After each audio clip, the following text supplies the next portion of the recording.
Hi, I'm Rick Kelly from Castrol Racing. I'm going to give you a little bit of a sneak peek and tour of what I call the man cave, but it's actually not really a man cave, it's more of a family one. As you see inside, and we'll show you around, it's definitely been built around the entire family so we can all spend time together and have some fun. Let's go and check it out.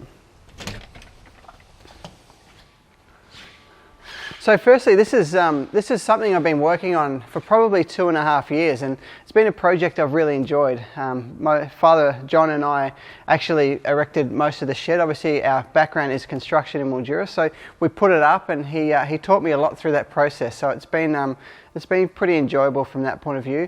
He actually had a couple of his workers stay down for about a week and help me put the mezzanine and clad some of the walls behind me there, and then basically from there I finished off all of the rest myself. So all of the brickwork I had put up. I had my wife Alicia and mum and dad assisting with cleaning the bricks and handing them to me and getting it all sorted. Like I say, it's been a huge build. I'd love to have finished it a year ago, but doing most of the work myself, it's taken a little bit longer than I'd like. And as you walk around with me, you'll see that there's still plenty for me to finish off in the next little while. This stay-at-home thing's pretty good for me because I can get on the tools and finish off some of the stuff you'll see behind. But let's firstly take a look on at this corner of the shed.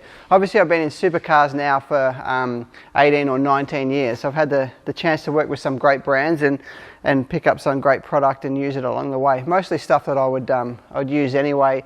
Those are the brands that I love to align with. So on the rack on the wall behind, you can see some giant bikes. There's a couple of road bikes I used to use. I haven't really done much road riding since I did a segment of the Tour de Cure. The mountain bikes up the end for me is something I get on all the time and really love getting out in the scrub and the high country doing some riding. But in addition to that, you can see a little bit of a fleet of Honda bikes and the little Suzuki at the end, and then the Mercury boat engine. So I'll run you through some of the stories as quickly as I can. When I was a young boy, 12 and younger, we used to do what we call punt racing in Mildura, which is small aluminium boats.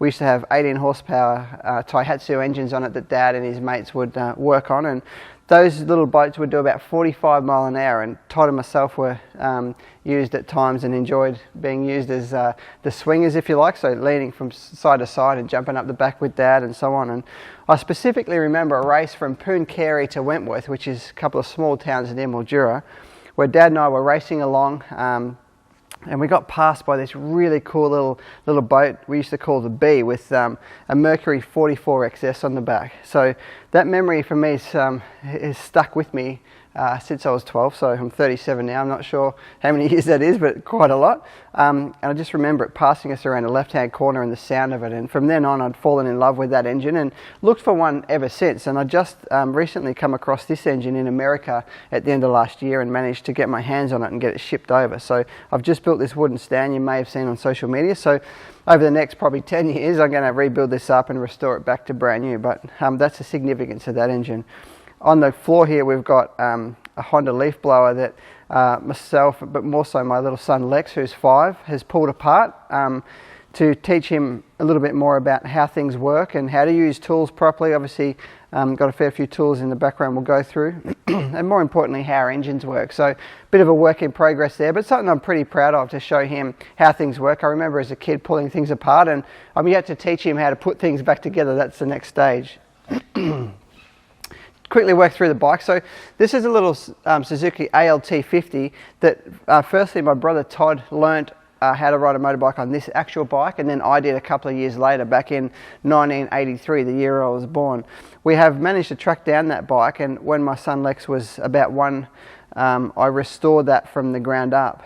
So that was a big project. Took me almost a year of working a couple of hours here and there to get it done. And then my son Lex actually learnt to ride on that motorbike just before his 2nd birthday. So pretty cool piece of history there for our family. So very, very excited and proud to have that still in the fleet.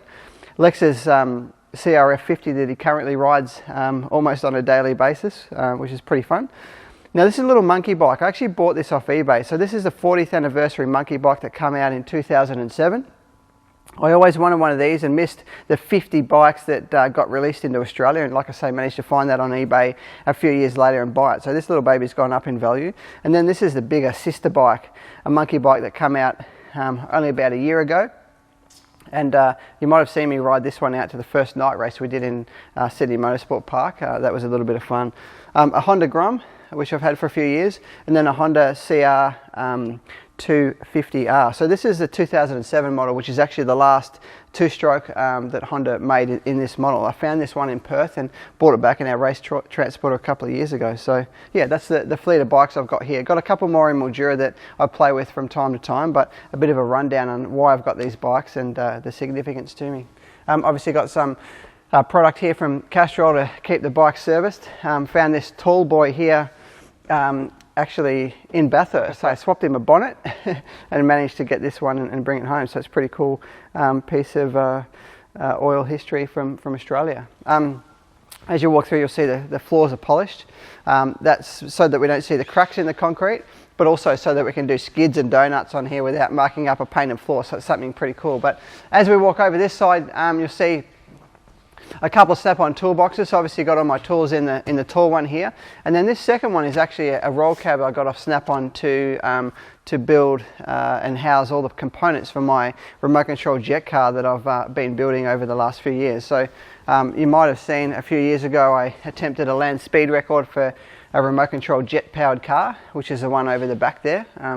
Unfortunately that failed as far as an attempt goes. Didn't do a very good job of building that and learned a lot from it. And then this is the new version that I've been piecing together over the last, again, probably 8 years of buying things. I haven't had much time to actually make the rest of it, but it's going to be a fun project. The next few months might be a good chance for me to kick this one back into action. But I picked up this 1/5 scale F1 chassis from the Black Forest in Germany when I was over there to film a TV show, and also these two jet turbines from Germany as well. So I've got a few components in this roll cab to build it, and I just need to build the chassis plate and the cover to sort of kick it into gear. This is really the work area for me. We fabbed up this bench at work on the weekends and built this area here for me to sit down and do a lot of my little tinkering I do. For example, I build all of my own race helmets, which not many people know. So I've got a helmet build sort of tray there, and can grab the helmets, sit them in upside down and do all the wiring that I need to do for the helmets. I've got a little bench we designed here that we can slide out, so I can sort of tinker away and get everything built up. So do all sorts of work here, and in addition to that, I've built another little bench here for my son Lex, so he can play with all his toys. As you can see, slightly different toys to what I'm working on, but it's all here for him as well. This little snap-on tool chest under here is a little piece of history for me as well. I got this when I was about 16 in Mildura empty for Christmas from Mum and Dad, off the little snap-on van that used to drive down our driveway there in Mildura. And proud moment for me to be able to hand that on to Lex and have him start to learn how to look after tools and how to use tools as well. So it's a little cabinet that we'll build up for him over the next few years as well.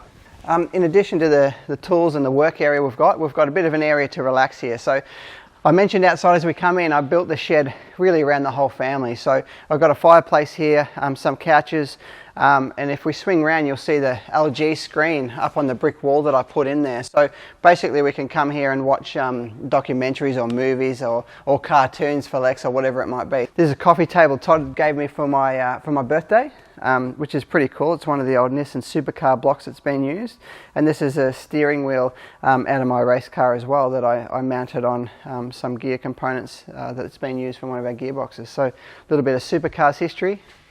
We've got the bar that we built, and then as we walk around we've got some unfinished business really. We've got a bathroom here which I've lined with blue board. I haven't yet had the chance to tile it.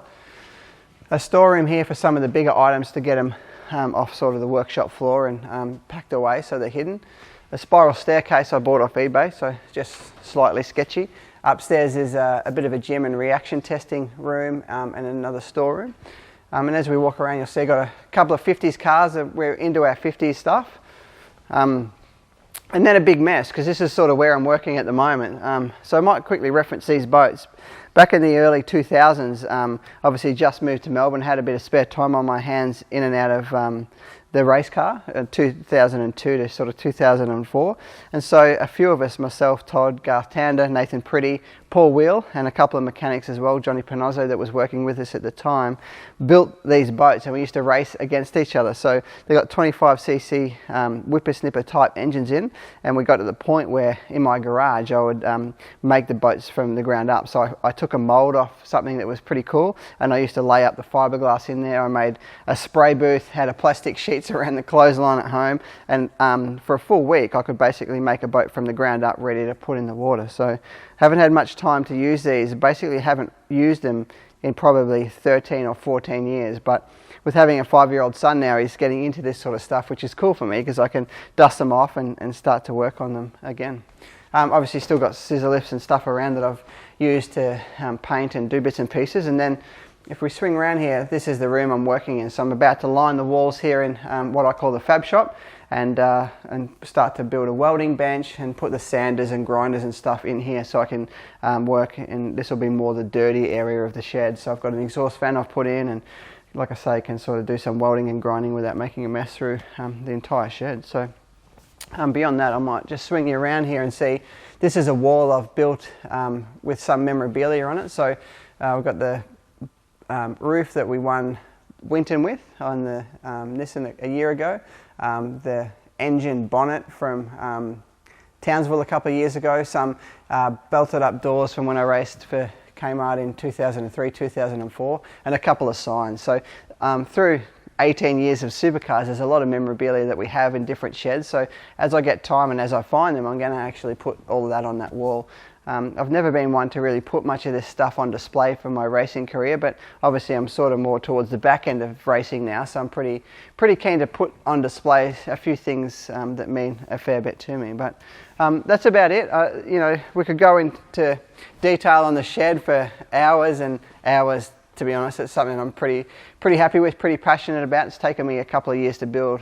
Even stuff like this shiplap wood is I got off a friend of mine. It's reclaimed, basically $1 a metre. I had to run it all through the thicknesser before I could put it up, and it was all warped and bits and pieces. So there's a lot that's gone into it for me, but something that I've really enjoyed. Even the lighting you see above the bar is something that I created out of copper pipe I bought from Reese Plumbing, some old fittings I found, and put it all together and machined up. I welded and machined up the light housings as well to have it all lit. So there's plenty that's gone into it, and plenty more that will go into it. But pretty proud to show you where it's at the moment. Like I say, a bit messy, so apologies for that, but it's a work in progress, and something that I've really loved doing. Cheers.